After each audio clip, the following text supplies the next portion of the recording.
All right, so good morning, good evening, everyone. Welcome to the VOICE and UNICEF webinar about the We Must Do Better report launch. We're so excited to have everyone here. Thank you so much for calling in. We have an incredible group lined up to speak to you all today. My name is Mendy Marsh. I'm the co-founder and executive director of VOICE. And we are here to have a real conversation about how women and girl-led organizations have what they've experienced during the COVID pandemic and how it has affected the organizations that they lead. Before I introduce everyone on the panel, I'm just going to give a little bit of a few highlights related to the reports. We're going to dig into how the COVID-19 has impacted the access to funding for women and girl-led organizations. We've heard from over 200 women and girl activists, leaders of organizations about how COVID has impacted them. And the majority of them have told us that they have not fared better in terms of their ability to fundraise during the COVID pandemic. We've seen tons of effects on women's access to movement, their ability to maintain their work while they're having a huge increased burden of unpaid care that they're dealing with. Not only are they dealing with sick ones in the home, taking care of all of the domestic duties, but also they're the ones that are on the front lines of COVID response. We know that globally women perform over 76% of the total hours of unpaid care work. That's 3 more times than men, but they're not actually being recognized for all of this unpaid care work, and they're the ones that are really responding to the pandemic itself. We know that it's taken a huge toll on women's mental health. Women told us that they've been increasingly isolated, they've lost their sources of support, the witnesses of their lives, the ones that they were actually really with and were witnessing each other's, often double and triple burdens, as well as violence in their own lives, while they're caring for women and girls who are surviving violence themselves. We've seen many respondents who really have talked about how the COVID impact or the lockdown related to their country has really impacted them and their ability to continue their work in the ways that they would like to be able to continue their work, right? So they've given us a huge array of challenges that they've faced, but we really want to take time together to really dig into how these particular women's leaders that are with me today have been impacted as women leaders in their organizations. So we have this lineup that's just fantastic. So we have Miriam Alyu, who's calling in from northern Nigeria. She's a medical radiographer by profession, but she's passionate and an advocate about ending violence against women and girls. She's a social development advocate by mission, and she's a feminist in all of her life's work that she's continuing to do right now live in northern Nigeria. We have Megan Gilgan, who is an acting director of the Public Partnerships Division of UNICEF, working with governments, international finance institutions, and global program partners inside of UNICEF to mobilize and leverage resources. She's worked in many humanitarian contexts around the world, including Afghanistan, Bangladesh, Kosovo, and South Sudan. And then we have Sharanya Sikaram, who's part of our VOICE team. She identifies herself as a feminist writer, researcher, and activist based in Sri Lanka. She's the regional technical lead for VOICE's work in South Asia. Sharanya is passionate about the democratization of information and resources, as well as access to networks and spaces. Bella Montapandandonzo, I'm totally messed up your name, Bella. I'm gonna need you to come in and tell me how to pronounce it correctly. Very sorry about that. She's a feminist activist and writer from Zimbabwe. She works with feminist and women's rights groups to conceptualize, create, and implement their diverse strategies for success. In 2006, she was named one of 11 women's rights defenders on the front line by the global human rights movement of Amnesty International. We also have Heather Cole with us. She's also a VOICE team member. She spent 25 years as a feminist practitioner, researcher, and activist working on ending violence against women and girls. She's particularly involved in working with women and girls in contexts of high exposure to men's violence, women in prisons, women in prostitution, and women in emergencies and other precarious situations. We also will be joined by Soraya Pakzad, who is she's a women's leader from Afghanistan. She was Time's 100 most influential people in 2009. She's the founder and the voice of women's organization in Afghanistan, where she's been growing resistance work for many, many years against the Taliban. In 2001, she established the organization, which has been providing acute care during the COVID response. So without further ado, I want to hand over to my team members, Sharanya and Heather, who are going to walk us through the report, We Must Do Better, that really exposes how women and girl-led organizations have been treated during the COVID pandemic. So Heather, over to you first. Or Sharanya, I mean, sorry about that, Sharanya.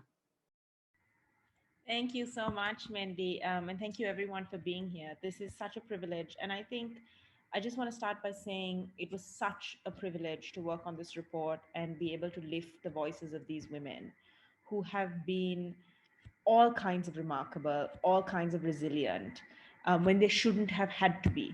And I think I'm going to start by talking about what we found out in the literature review, a little bit about the lead up to the findings. And then Heather's going to take over and talk about what we really found when we spoke to them and what we heard from them. And I think truly the word is anger.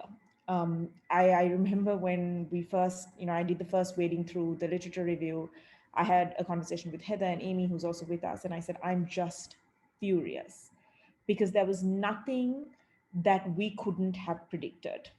That was the strong sense that came out when we looked at lessons learned from previous pandemics, when we looked at previous research, when we looked at even how things were unfolding, in between lockdowns, in between curfews in countries.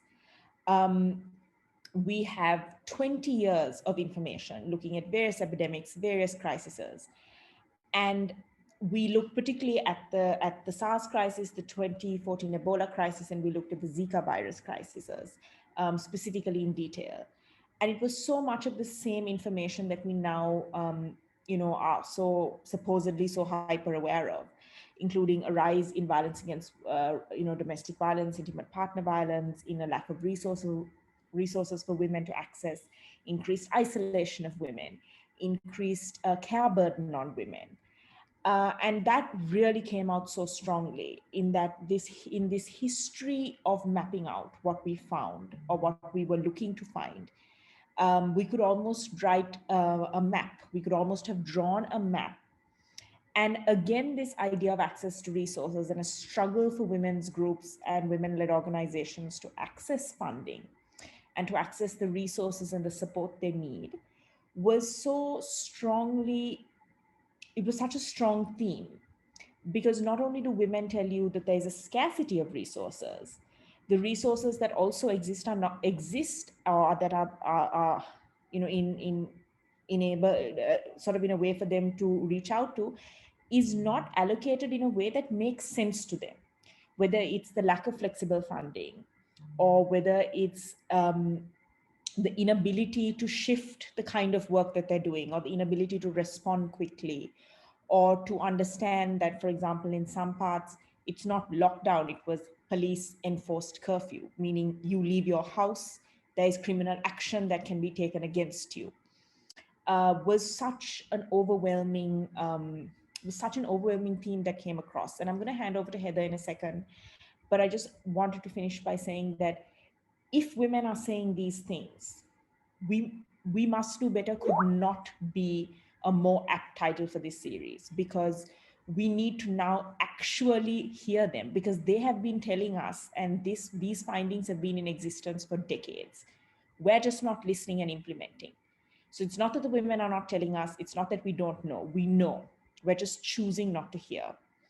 And I'm just going to hand over to Heather, who's going to talk a little bit about, so this is what we predicted, or we felt we could predict when we started digging into the findings. And then I'm going to hand over to Heather, who's going to talk about what we actually did find from the surveys and the conversations we had.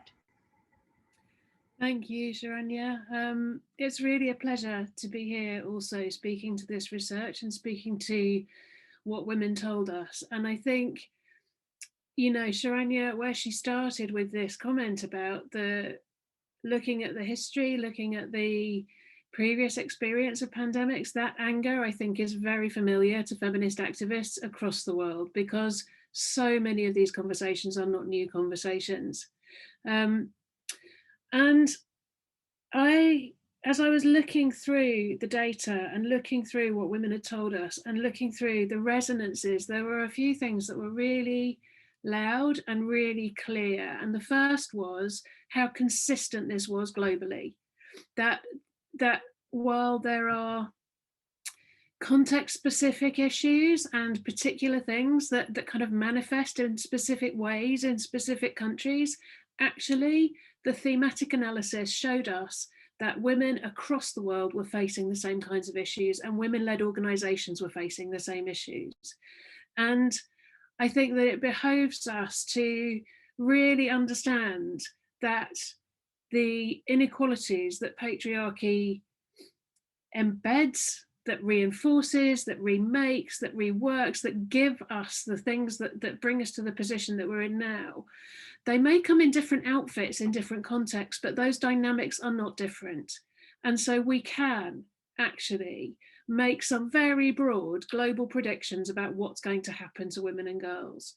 And so that was the first thing, that these were universal themes for women's organizations. And I think there's a double edge in that for women. The women we were talking to, there was a kind of double edge in, I am so relieved that it's not just us. I'm so relieved that it is everywhere, that it's not specific here. And I am also both angry and bereft that this is happening at all.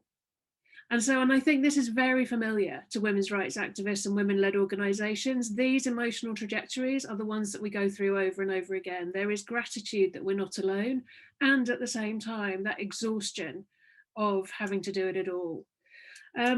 So just a couple of quick things that I want to say before I hand over and hand back. But one of these things is about care. And as I was doing the thematic analysis, the care that is demanded from women, the care that is expected of women, the care that women are supposed to provide to their families, to their communities, to the people around them, is enormous. And then in their work as well. And they are supposed to do this with no resources, because we have a global idea that because women care, women will just do it because we're lovely, because we're maternal, because we have that emotional pull. And across all of the research, there was this absolute exhaustion actually by how much women were holding up and how many other people they were holding up. So the one part of it is how much care women are expected to provide with no resources. And the other side of it was how little care is extended to women and how little women are cared for and cared about. And while it's a very crude metric, obviously, but it is the only one we've got, we can measure it by the resources that women get. When the resources go from SRH services, we are saying that women don't matter. When the resources go from GBV services, we are saying that women don't matter. The women who use the service and the women who provide the service. It is a crude measure, but those funding decisions and those funding priorities and the refusal to show care to women providing care and women needing care, it's so stark. And I think that, you know, the resources matter, they do matter, and they matter immensely. They matter in themselves, but they also matter in what they represent, in how much we care about women and girls collectively. So there are two things in the recommendations in this report.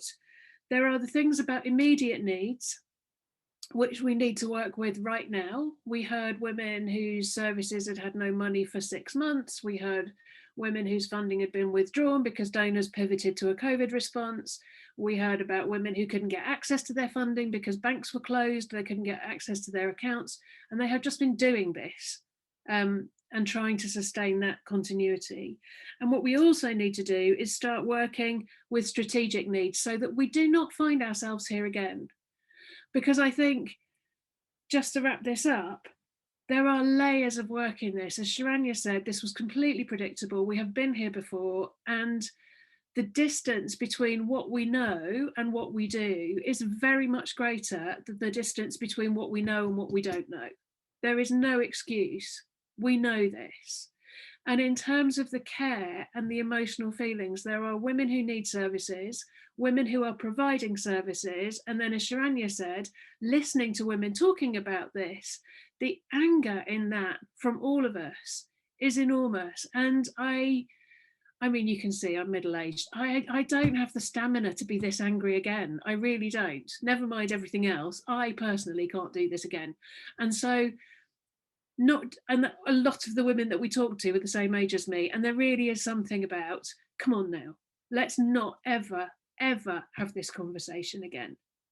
So I'm going to hand it back to Chidera now. And I am very, very looking forward to hearing from our panelists. And thank you so much for being here. Thanks, Sharanya and Heather, for that great overview of the survey outcomes. And, you know, really noting the anger, Heather, because that's one of the things that I think, yeah, everyone on our team and I think our partners in UNICEF, we all know that we can do better. And that's what we really want to dig into, right? We really want to make sure that we don't have to be so angry in the future, that we are really making real progress on women's rights, that it wasn't tokenistic progress that we've made up to now. We really want to dig in and make sure that we are helping duty bearers and others remain accountable to what they have promised to do, which was protect women and girls and meet their needs in crisis situations. So now I want to hand it over to just we're going to open up a real conversation here. So with Bella, with Miriam, with Soraya, who's with us now, we're going to dig into some different questions, and we're just going to move around together, and like we were sitting around a fireplace together. So the first question that I have that I'm going to start with Soraya on is, what has been your experience in leading an organization during the pandemic? What has it been like to be the leader of a women's rights organization during the last year? Thank you so much, Mendy, and hi everyone over there. I'm sorry that my camera app doesn't work for some reason, but I can see all those beautiful faces. So yes, the pandemic was it was unpredictable challenges for everyone, particularly for women and women lead organization, and particularly for Afghan people, because we never experienced that kind of other virus before. And it was really, we were in a difficult situation, how to decide and how to move forward. It brought challenges toward our services provision and workforces. Since in Afghanistan, we have, as I said, never experienced, and we were not ready for that. We had only staff according to the need. And when pandemic is arrived, and then for shelter providers, I think was the biggest challenges, like one of the challenges that we were faced at the beginning is that we had to balance between the need of, between the two sides. There was a woman run away from domestic violence situation, has a new arrival, knocked our door after the office. And because of the pandemic, we were afraid how to admit her and take her into the shelter, to the safe house, where the rest of the group of women are there. Both sides were risk. If we bring that new arrival to the shelter without having a quarantine place, it was risk. If she was left out of the service, was also another risk, that what will happen to her life. And that was really the struggle that I had on that time. It was, there was no way except to create a kind of quarantine room, or literally quarantine centers, because it was not 1 or 2, 5 women. Every day we could receive a number of women. So finally, I was able, and thank you so much for all of my friends, we were able to open a quarantine center for new arrival cases to keep the rest of the women's in the protection center safe. But the staffing was a big issue, and lack of the interest among the donors for that particular time. No one were ready to, everybody was saying that let us to, utilize our funds, let us to bring changes in our budget. We don't know, the situation is unpredictable. We don't know how to do that.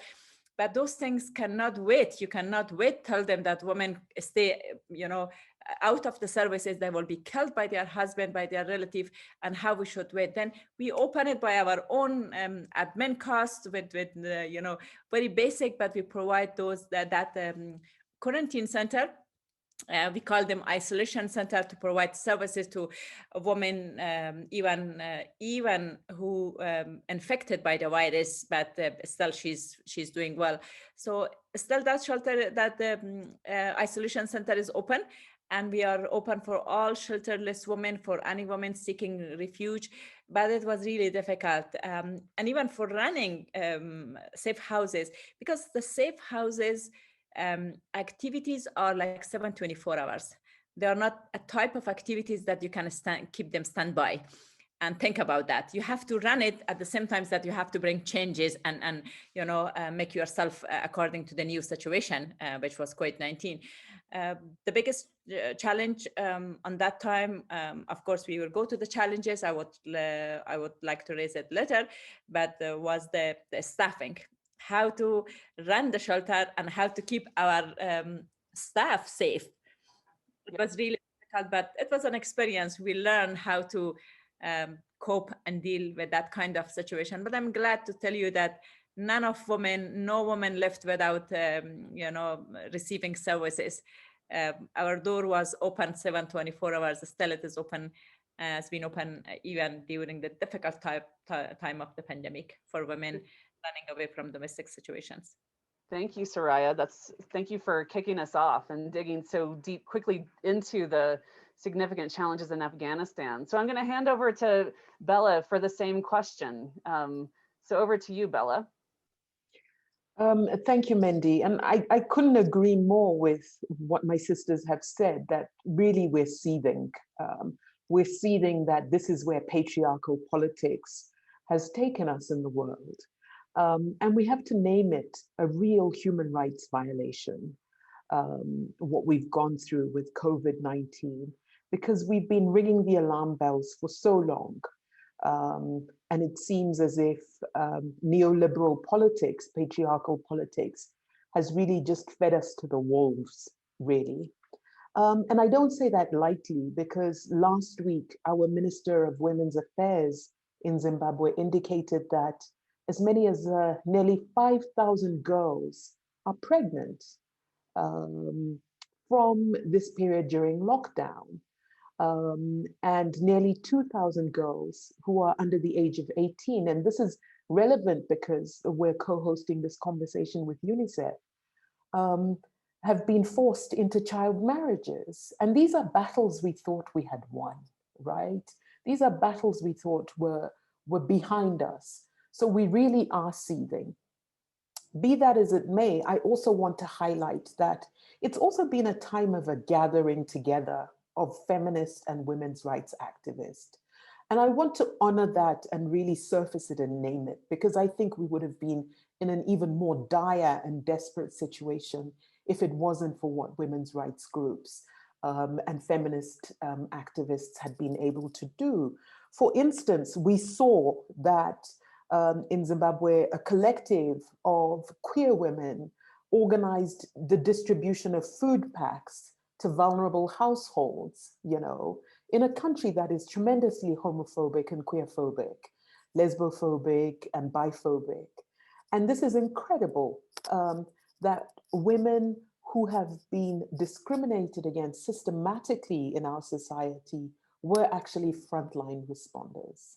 We also saw that nurses and doctors, who in the main are Black and brown-skinned women, were showing up for work even when they couldn't afford public transport. That sense of I want to serve my society is really something that we need to honor and lift up, even if I'm being very careful about reinforcing the resilience narrative. I don't at all want to do that. I just want to say it's also been a tremendous time of a gathering together of feminist and women effort.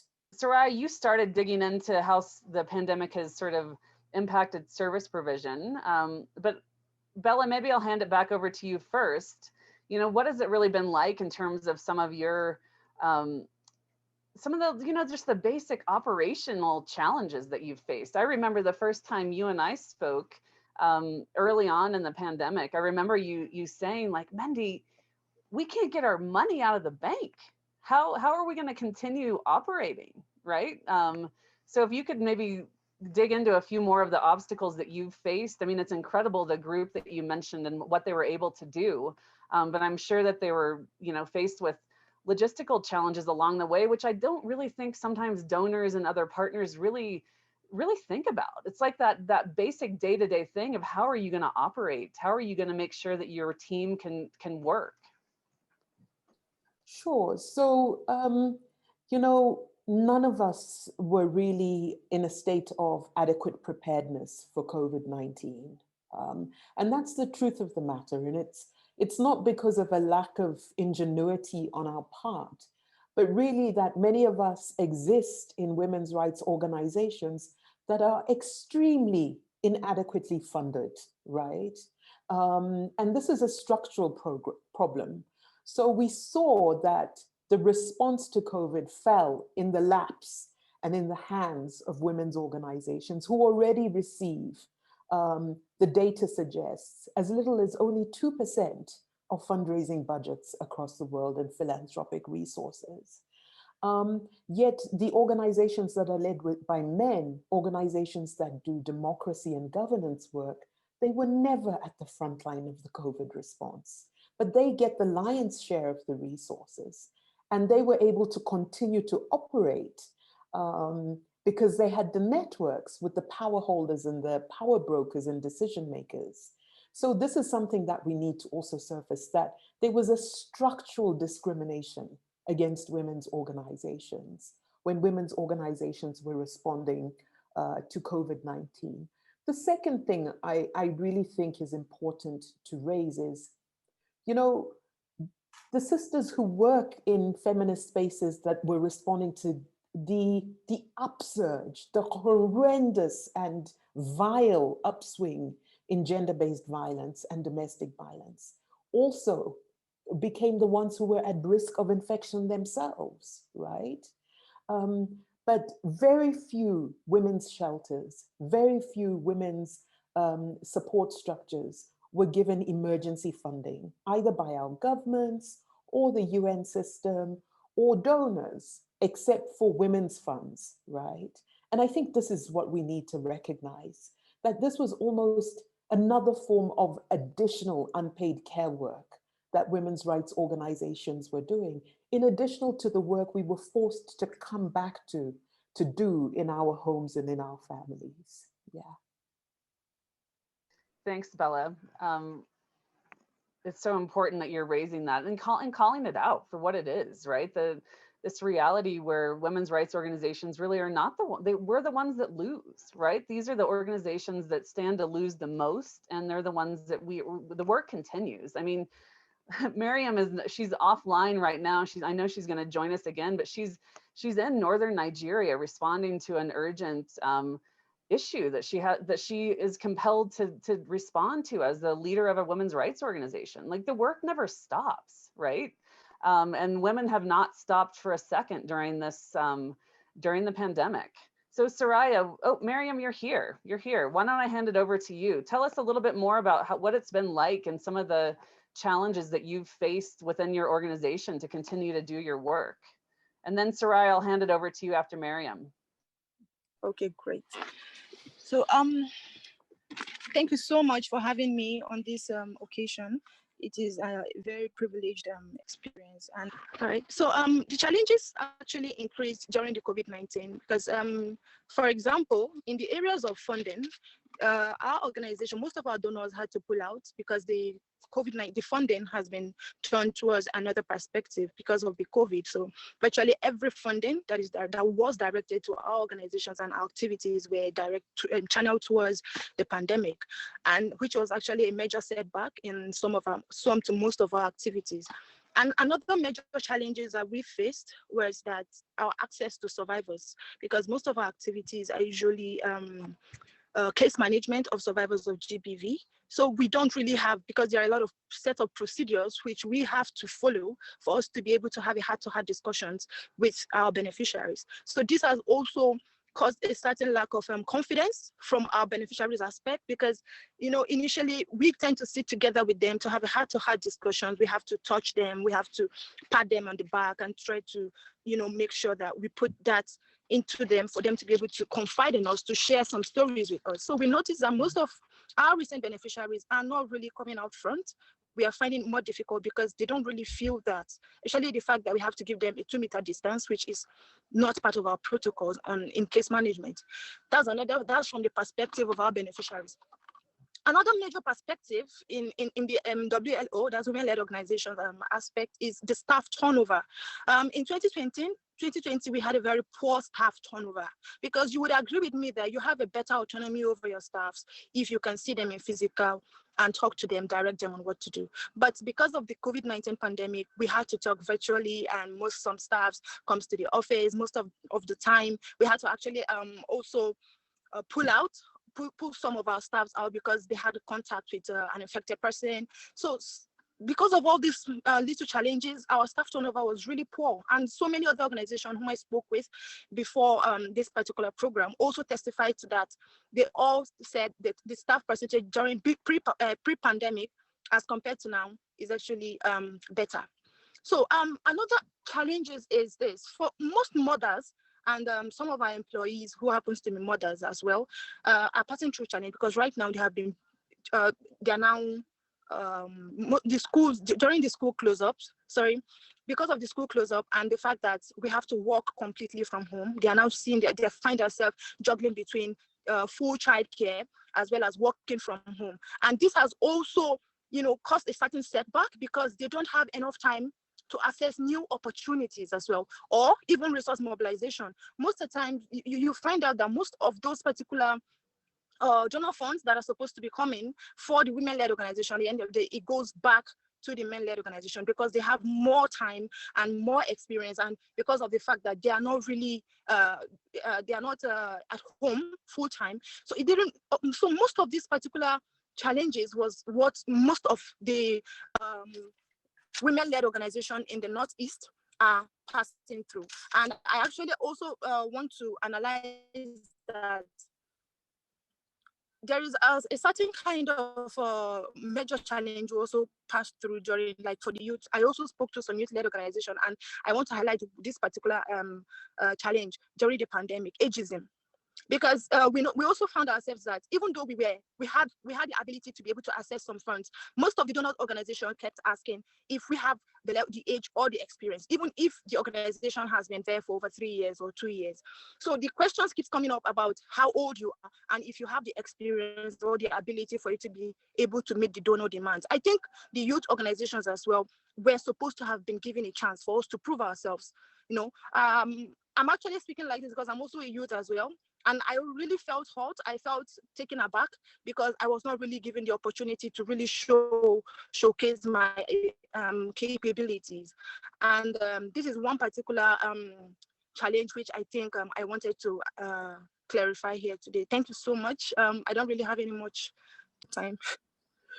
Thank you. Thank you, Miriam. We really appreciate your honesty. And I mean, let's be real here. Talk about capacity. We're so happy to highlight your ability and what you're a change maker, Miriam. You're at the front lines of your community. You are taking action and you are getting positive work done for the young people and other people in your community.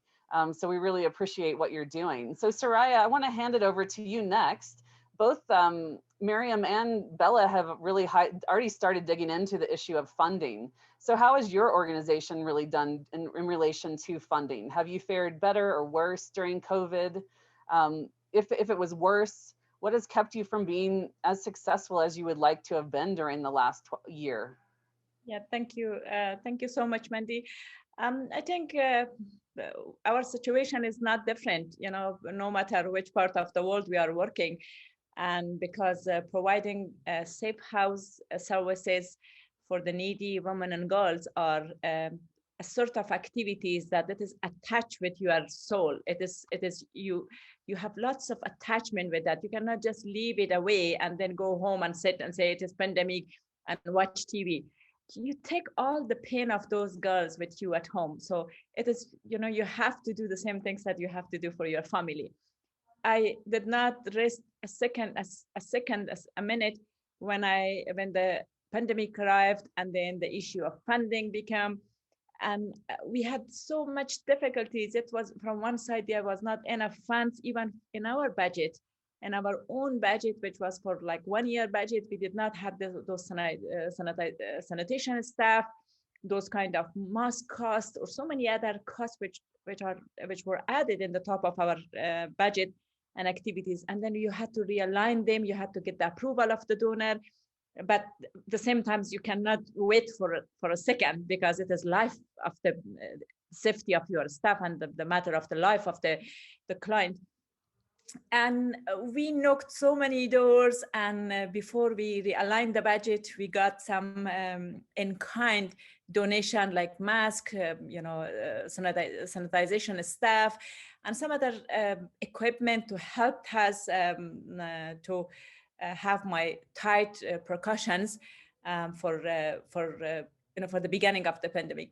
But that was one thing that I really would like to say is that, the world allocated a huge amount of money for poorest country for fighting and fighting against the COVID.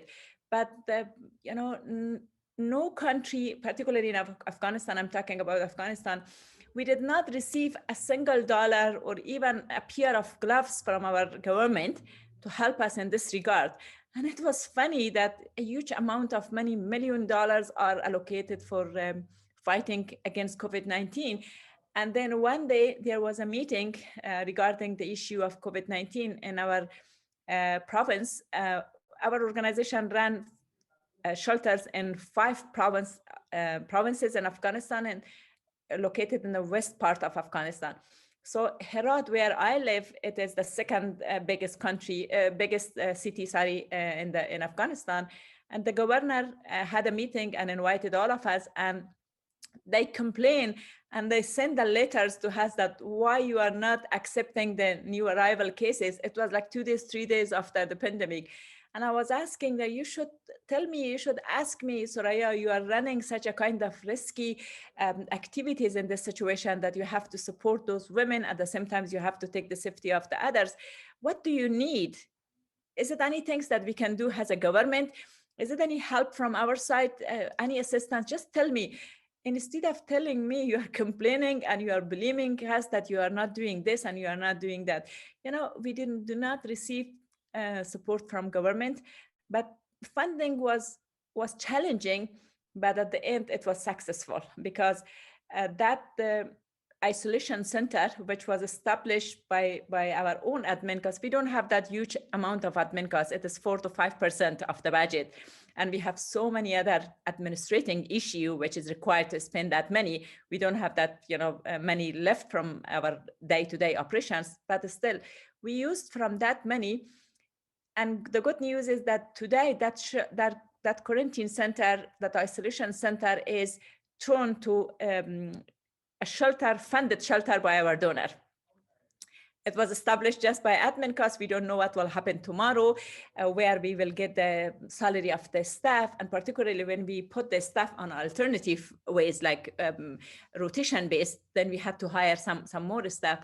But now that shelter is funded safe house or isolation center. I'm glad that finally we were able to convince our donor that the pandemic is not going to be like 1 month or 2 months. It would stay with us for longer period of time. At the same time, we need to provide that services for women. We should not close this. And now it is funded along with the main safe houses, which is for women seeking safe refuge. Beside that, we have an isolation center or a quarantine center. It is open for new arrival cases. That's amazing, Soraya. I think it's almost, what I'm learning, Soraya, is that it's almost a unique case. And so that you're that shelter has been funded in the way that it has been funded. It's great to hear this, and that people were really asking you what you needed, which I think is one of the big things that we want to make sure is considered in partnering with women and girl-led organizations, that we need to go based on the experience of these organizations, that they have the lived experience, the knowledge, they are experts in the work that they do, and that needs to be understood and really drive the funding and the partnership with these organizations. So Miriam, I want to hand it back over to you next and tell us a little bit about how it's been you mentioned the ageism in relation to funding, but is there anything else that you wanted to highlight about challenges related to accessing funding during COVID? Yeah, I would also like to include that, well, throughout 2020, like from the onset of the pandemic till date, we haven't been able to access any funding. Most of our fundings have actually been refused, and there are some particular funders, like in some specific people, but we still don't have access to all those. So it was a major, I think it was a huge challenge for us throughout 2020. So we were unable to access any funding throughout. Okay, thank you, Miriam. Very sorry to hear this. Hopefully being part of this will be helpful. Bella, over to you next. Yeah, I really feel what Miriam and Soraya have said, because really the cuts in funding mean that we call it the ecosystem of women's rights work and the work to empower girls has really been decimated by a lack of resources. And I can't emphasize this sufficiently to say that it is actually the only ecosystem we have against absolute doom, you know. And it may sound like I'm using extreme terminology, but for those of us who live in the global South, where we have absolutely no social welfare to speak of, women's rights organizations are the only buffer. They are the only organizations we could turn to in this environment. Whether it was women's organizations that were making masks, or women's organizations that were figuring out how to get soap and water to households, this is everything that we have, right? Or whether it was women's rights organizations that were trying to figure out how we socially distance in households where we have one room for 3 or 4 families. That is the reality many of us live in.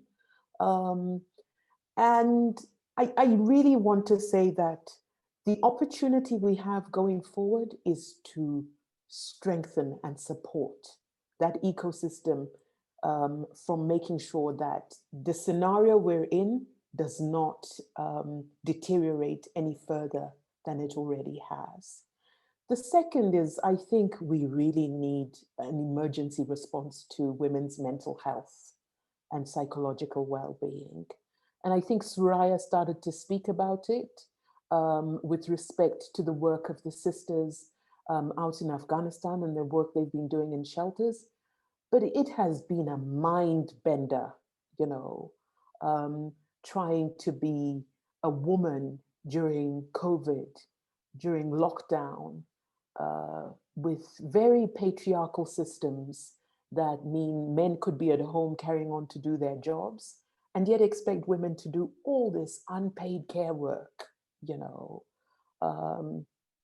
and to carry the emotional responsibility of working as well as trying to look after families and households. It has really shown us how vulnerable we are as women, and we really need a serious mental health response, because it's not okay. We have cases of women who were talking about considering suicide, you know, to get out of lockdown conditions. And I think this is really grave, you know. The third is we need to rebuild our public healthcare systems, you know. We need to push back against the World Bank and IMF consensus on austerity and of lack of access to quality, free, universal healthcare services, because this has really bludgeoned women, particularly women who are pregnant, or women who had emergencies, or women who were seeking abortion services during this pandemic. So we really need to absolutely figure out how to, and I'm going to use again some very strong terms, completely destroy the World Bank consensus and what it's done to public health care across the world. Okay, thanks, Bella. So we're going to move into the last question that we have for this part of our time together. And that question is really to look into how, think of a time when you felt like you've been valued by a donor partner. What did that feel like? What did it look like? What are some examples of when you have really felt valued, or some examples of when you haven't felt valued as a women's rights a leader? So I'm going to hand it over to Soraya first for this question. Okay, thank you, Mendy. Of course, we have been valued by our donor partners. In the recent project, UNICEF has one of our partners during the pandemic.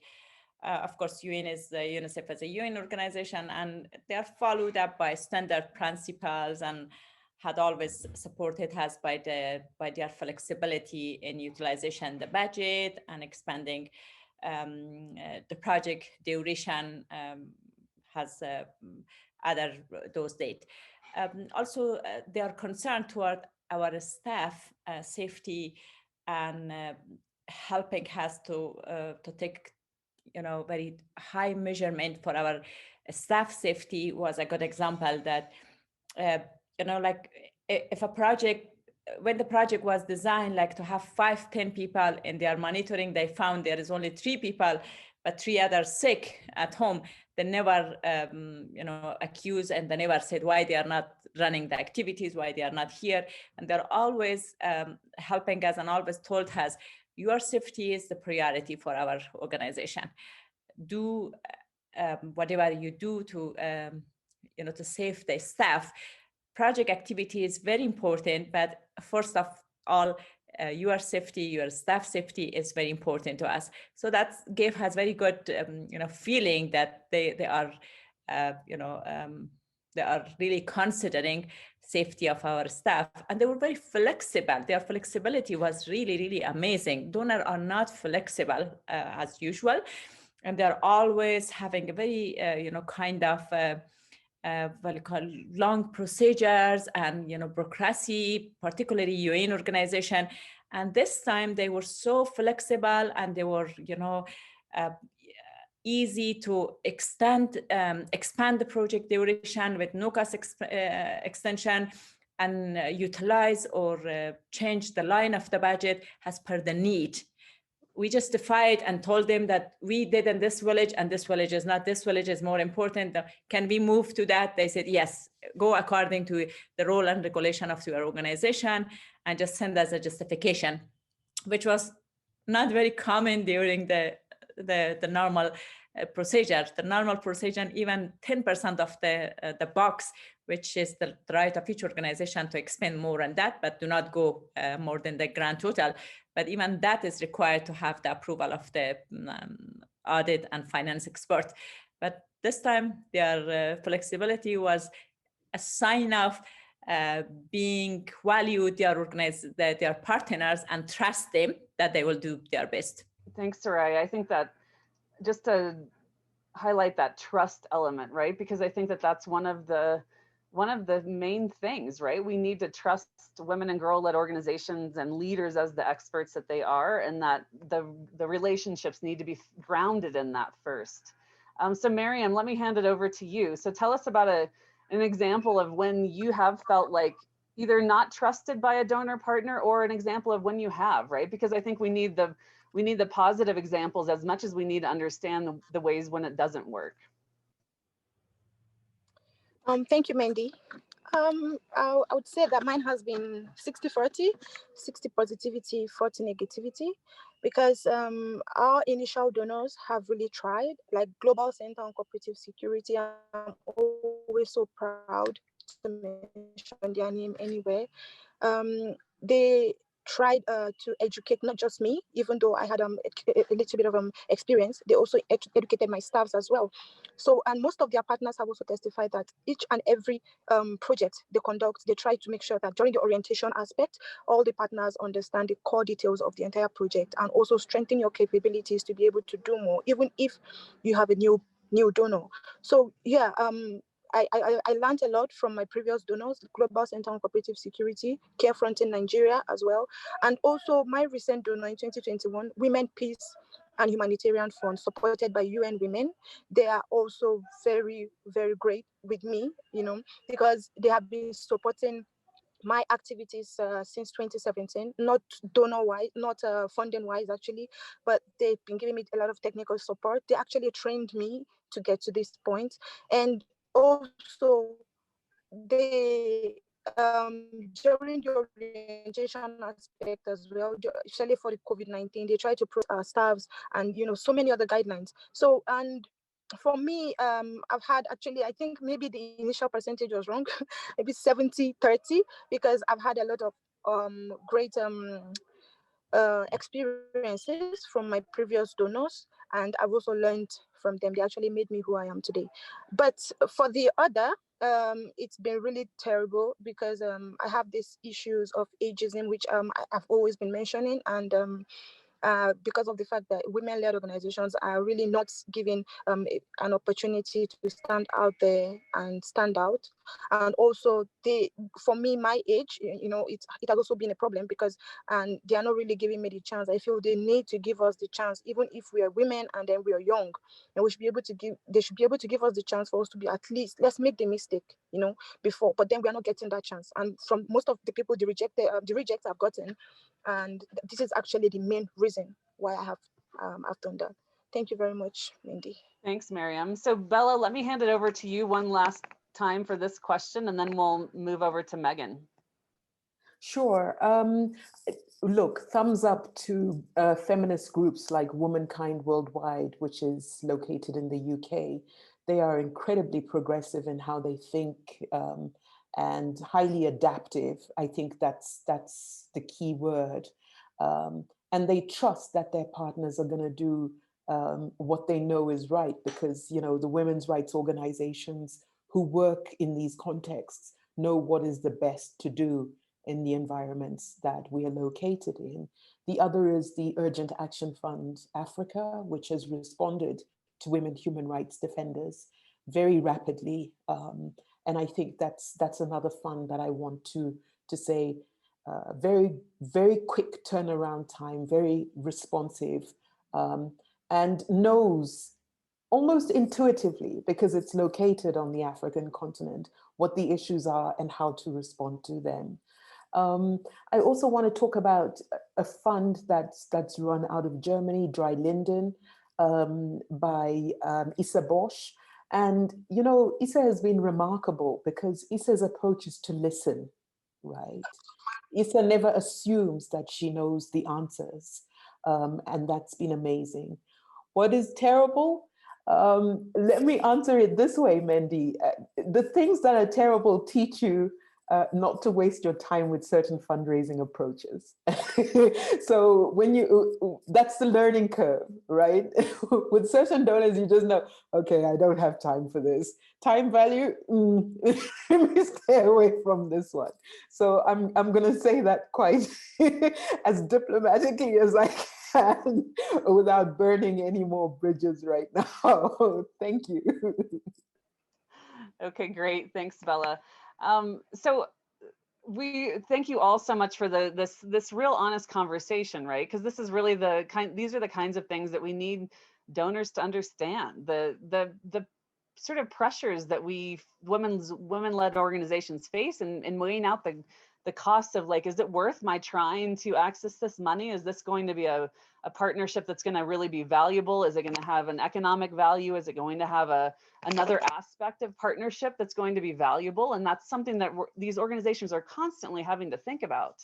So I want to just bridge over to Megan, because we have a partnership with UNICEF that really is about revolutionizing the humanitarian aid sector in partnership with women and girl-led organizations, right? So we see this partnership as it's truly is a partnership, right? So we're working with UNICEF on things that they're doing inside, things that we're doing outside with partners that UNICEF has worked with or has not worked with yet, to really figure out how those partnerships can be grounded in the trust and the acknowledgement of expertise that the panelists have been talking about. So Megan, over to you.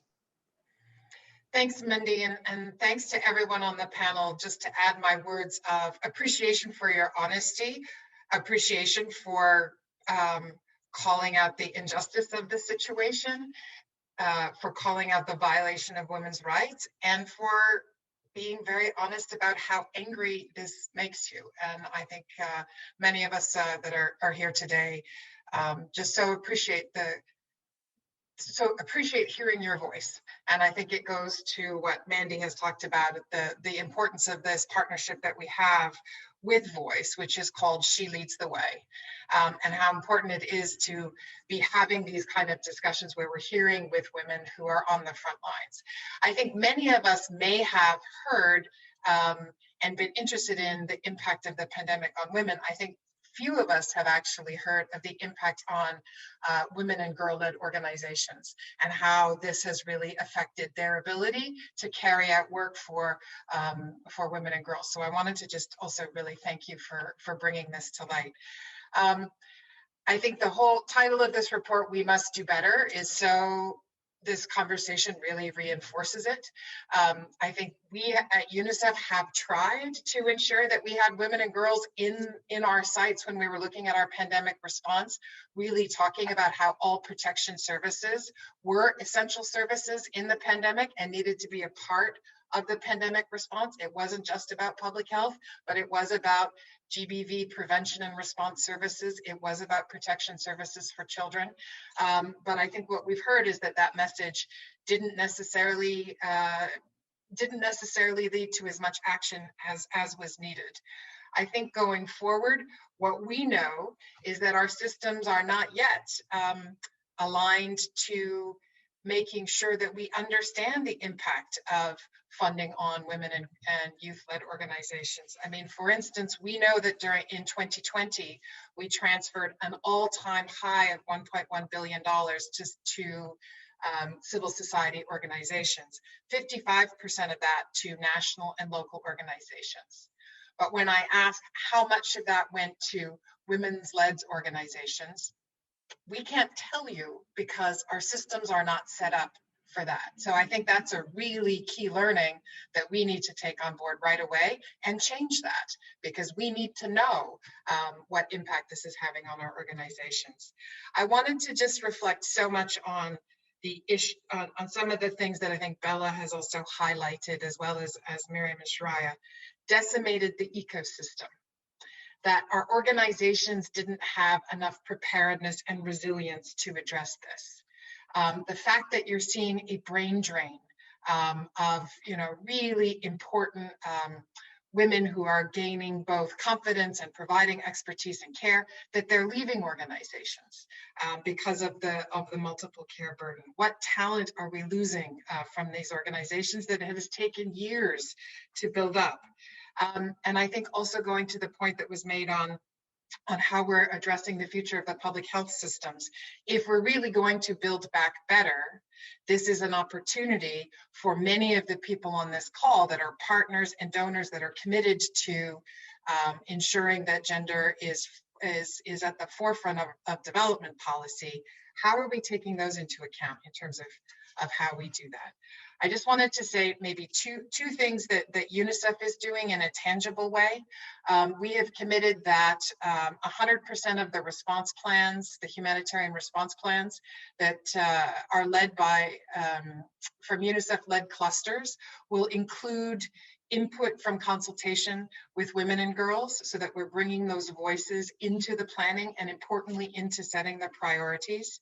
We are also working together with VOICE to design an advisory guide for donors and UN agencies on how they can adapt their grant making and partnership approaches so that they truly value the unique contribution of women and girl-led organizations. And we also are working within the system to make sure that on the UN partner portal, there's an opportunity for women and girl-led organizations to self-identify, to say, you know, yes, I am a women's led organization. And we hope that that also allows for the donor community to try to also capture that data and bring it into their decision making. Maybe two issues I throw out to the donor partners that are with us today of things to think about. We all hear about reducing aid budgets, and I guess the challenge that I would put out to all of our donor partners is how are you ensuring a gender lens on all of those reductions to ensure that those reductions in the overall aid envelope are not being borne by programs for women and girls or programs that promote gender equality, but also how are we ensuring that we minimize the impact on women and girl-led organizations? And I guess the second question that I would put out, I think this whole issue of preparedness and the resilience of women-led organizations are absolutely critical, and perhaps goes to some of the funding model where we know that organizations are getting funding for service delivery or particular products, but services, but perhaps not getting the kind of core funding that they need to build their systems and to ensure that they are resilient and that they are prepared. And I just wanted to maybe end with a comment that came from the report that I thought was so powerful, is that resources matter. And that they matter in and of themselves because it allows these organizations to do fantastic work, but they also matter in terms of what signal they send about the value of these organizations and the value of the work that they do. And so I think that's also something to me that really resonated from this discussion. And just thank you very much for allowing me to be a part of this panel. I found it extraordinarily inspiring and so appreciated hearing the enormously strong and vibrant voices from all the other women on this panel. Thank you. Thanks, Megan. So now we're gonna just to say we really appreciate what you said, Megan, because I think that this is all part of it, right? We have to reveal the realities. We have to give women like these incredible women who are with us the opportunity to share what's really been happening, right? What has it really been like? We need donors to really hear about all of this so that they can be better informed about how they approach women and girl-led organizations and partnering with them. So we're going to move over to the Q&A now. So we have about 15 minutes for Q&A. So Sharanya, one of the first questions that has popped up is an anonymous question. So what do you think are some of the unique problems that women in South Asian countries have faced during the pandemic? Thank you, Mendy. That's a really great question. And I think Soraya really picked up on some key things that already, she's talked a lot about Afghanistan and particularly that context. I just want to add very briefly onto that. Something that doesn't get lifted up a lot is the fact that a huge number of women, this happens a lot in South Asia, but this is not unique necessarily to the South Asian region, is that there's a huge number of women working as domestic workers who got completely stuck outside of their country and outside of their homes, no way to get back. In many cases, the employers of the countries they were working in threw them out. In countries like South Asia, which are dependent on economies like Sri Lanka, for example, is dependent heavily on the garment industry, on tea and rubber, all of which are export industries.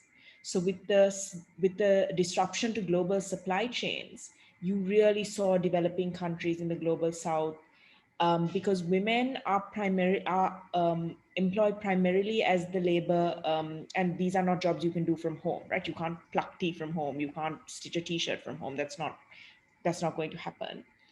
And the third thing I want to talk about is there are specific forms of violence against women and girls that have risen up during this pandemic. But also when we talk about VOG in a global context, we sometimes miss these nuanced forms that come up in specific countries. Acid attacks, for example, which is generally, it's a form of IPV, but it has also happened to women, activists, politicians, where acid is thrown to physically disfigure women as a form of violence against women. Another is, of course, child marriage happens globally, but in some countries, like in South Asia, under Muslim personal law, it's actually legalized. But if the girls are in school, there are ways to navigate around it, which means under Muslim personal law, it circumvents the general marriage laws, right? And so I also want to raise that when we do talk about this, it's really important we have these conversations, often country and region specific, because there are these nuanced, specific forms of violence, which are cultural, which are specific, FGM, for example, that do rise up hugely during pandemics and during emergency contexts. And it's really important that we look at them. And the very last thing I just want to say on this is that also, police curfew was a huge, huge issue. And because globally we just kept saying lockdown, it was really, I know as an advocate how frustrating it was to communicate with donors and to communicate with partners. We're like, but why can't they just go to the bank? And we're like, it's police curfew, which means you get arrested. And that's because we adapt to global North language as the global standard without ever considering whether it's actually applicable to the entire world and not just to a select subsection of countries.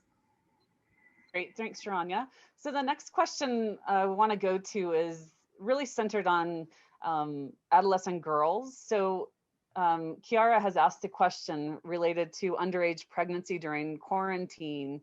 We saw that this was something that was exacerbated during Ebola and other public health emergencies. So does anyone have any ideas or strategies that are being considered for pregnant underage girls so that they can continue to get back to school if that was something that had stopped due to the pandemic, which is something we've certainly heard a ton about.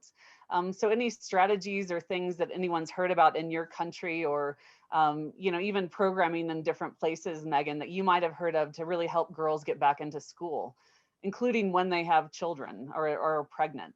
Bella, did you want to come in? Yeah, sure. I can share some models that have helped. In Zimbabwe, and this is really a best practice that perhaps we should look at more closely, the law precludes the expulsion of girls from schools on the basis of pregnancy. So this is one thing, legal reforms and making sure that these reforms are enforced. That being said, one of the things I'd like to flag as a point of real grave concern is that we're hearing that classrooms, there's going to be a cut in the number of pupils that will be allowed into classrooms, right?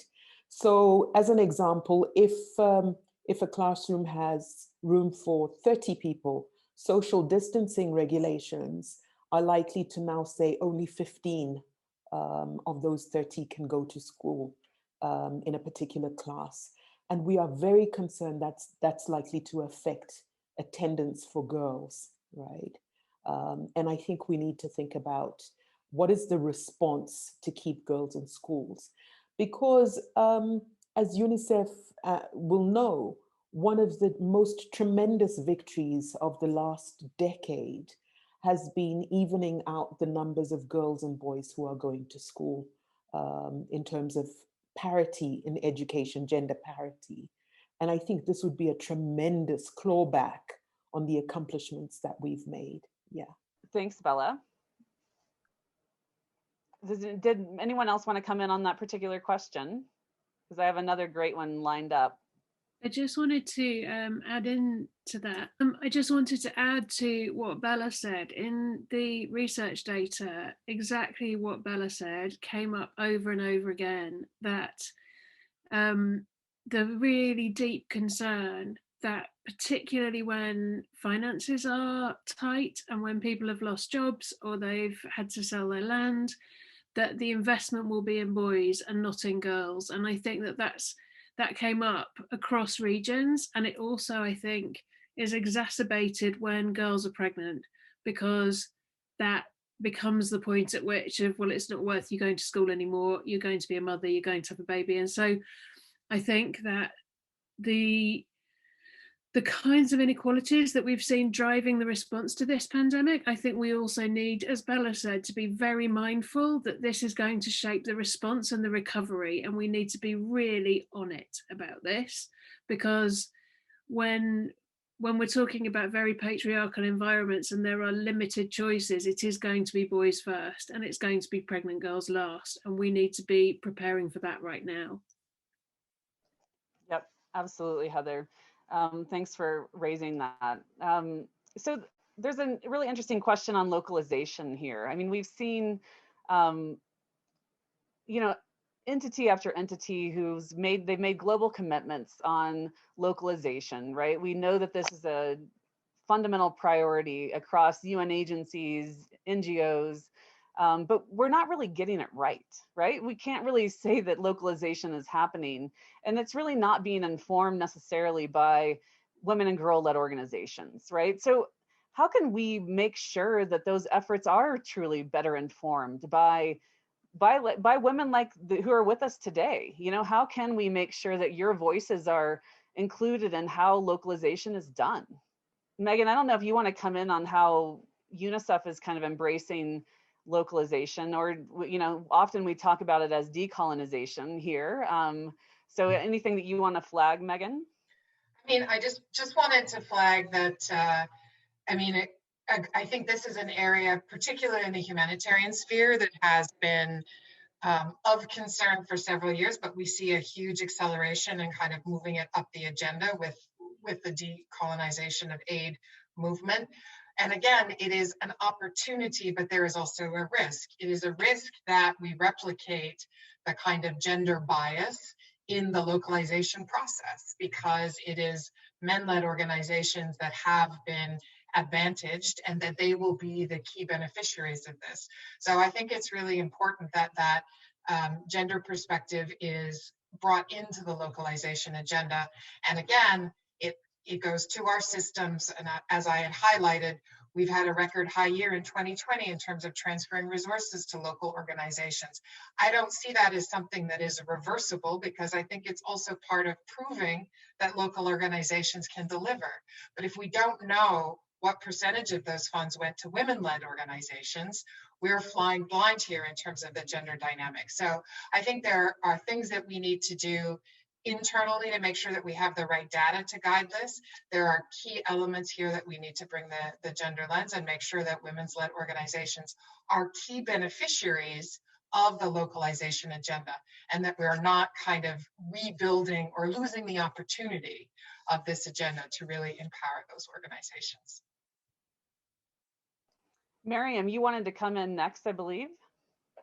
Yes. Thank you, Mendy. And I just wanted to add something. Here in the northeastern part of Nigeria, so many organizations, NGOs, have been trying and making efforts for localization. We have the Borno women-led organization in Borno State, and as well as other northern states. So this particular Borno women-led organization, which is headed by Madam Ladi, we have been trying as much as we can to, through this particular women, because there is a general network of civil society organizations here in which we are trying to make sure that things are better coordinated. We have direct access through these local organizations. We have direct access to the donors. So we will be able to initiate the donors in most of the localization processes. And also WFP, in collaboration with other UN agencies, which I really don't know how many, have actually been making also an effort, because we have a series of localization processes in which has from certification to financial trade and financial management to program management, because they have actually been trying to enhance the capacity of the local organizations. But there is still actually a little bit of an issue, because most times the percentage of men-led organizations that are reached is usually higher, and very, very few percent of women-led organizations, especially here in Borno State, that's in the northeastern part of Nigeria. And also, I'm actually addressing this plea to Megan. I don't know, you have your office here, and I see a lot of beautiful work and tremendous work that you guys do here. And I would really like if you can maybe put in a few words for more, better, closer, because you can also, most of the partners, current partners of UNICEF are mostly men-led partners here. and I have a proof of that. So I would really like, if there is something the women-led organizations are not doing, they could call us and try to, through the Borno women-led organizations, they could initiate with us, because we have also a platform right now they can reach us through. So if there is any little bit of a problem, I would really like us to address it, or you can help me reach out to them. Sorry, I don't want to take much time. Thank you very much. Thanks, Miriam. Heather, did you want to come in quickly? Yeah, very quickly, and really backing up what the others have said. My observation in this conversation is that for donors, for international institutions, think about your language, because we talk about hard to reach organizations, and we say it's hard to reach women's organizations, and they're hard to reach and we can't get to them. And that keeps that central position as the aid architecture. Actually, if we start thinking about how are we hard to access, how are we hard to like get hold of, it changes where the center is, and that's really important in a localization agenda.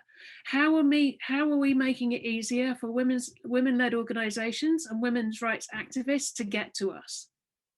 What makes us hard to access, and what are we going to do about that? And I think that's the question that I really want people to take from this, and to stop with the hard to reach language. Women's organizations are not hard to reach. We make ourselves hard to access. Thanks, Heather. Absolutely, right? We hear 1,000,001 obstacles that donors put forward around why they can't fund directly women and girl-led organizations, but we know that we know it's possible. And we actually know that these are the organizations that know best what the solutions are, right? So I'm gonna, Bella, did you wanna come in on this one? Because there's some really interesting questions coming in on vaccine access that I wanna make sure we round up with, but Bella, go ahead. Thank you, Mendy.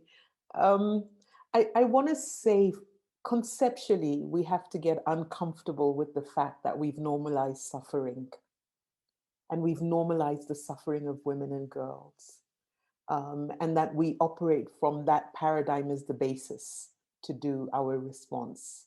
So when we say localization, we're actually saying about entrenching suffering, rather than agreeing to really what the standards that human beings deserve are in terms of quality of life. Thank you, Bella. I just want to hold on to all of these incredible words of wisdom that you've been dropping with us here. They're so incredible, Bella. So we only have a few more minutes, but there are quite a few questions coming in on vaccine access. Do women and girl-led organizations or civil society organizations, are they getting equal access to vaccines? I know Sharanya and I have been talking a lot about this in her region. You know, we're worried, honestly, that just like maybe access to getting tests for COVID have been harder in some ways for women and girls, what is the access to vaccines going to look like? Is there a role that donors could play in relation to advocacy, to making sure that sort of the gender dynamics related to accessing vaccines is I kind of see it as the next phase of the range of problems that are going to be brought in related to COVID. So who would like to come in on this? I don't know, Bella, if you wanted to come in on this one in particular. Sorry, can I come in? Sure, Miriam, go ahead. Okay, I would, first of all, I'm trying to really understand the question. I think there was a little bit of a break while you were asking the question. So I don't know if you can quickly go over. Yeah, just like, what are you already seeing or learning about in northern Nigeria, Miriam, around like, I mean, the question is, are women and girls and the organizations that they're leading or working on behalf of for women and girls, are they going to be able to access vaccines like other people in the community? I kind of fear that we may not have the same access to vaccines that could be related to our caregiving duties in the home. It could be related to there not being enough, and that women and girls wouldn't be prioritized like other people in the community. Okay, so I'm going to address it from looking at the northern part of Nigeria. The northern part, this particular context is a patriarchal context, and most of the times before women don't really have a voice in the northern part of Nigeria because of religion and because of also tradition. So we tend to back down, even as women-led organizations. There are actually a little bit of things we can do in the northern part of Nigeria. The high positions, or sorry, the privileged positions are usually given to the men. So I can for sure assure you that if this vaccine comes, which we've not really seen yet, if it comes, the first, the second, and the third people that are going to benefit from that are going to be the men, because they're actually at the more privileged position than the women. So even if we are going to get later or have any access to this, because the government, I also was able to understand that the government are producing vaccines, are giving out these vaccines to some organizations, but I don't have any record of any women-led organization so far accessing any of these vaccines. So, and I really don't know. I don't know if there is any other one, but for me, from as at yesterday, which I made, I completed my assessment, I have not had any women-led organization talking about having any access, or even during the training, the COVID-19 training. If you even attend the training, most of the time, usually 90% at male attendance to women attendance, because their husbands will tell you, even if you invite some of those women to those particular programs, they don't come, they send their husband, because their husband has given them a certain level of, there's a restriction. There are things she can do. There's so little we can do here in other parts of Nigeria. So please, I just wanted to add that. Thank you. I don't want to take your time. Bella, did you want to come in?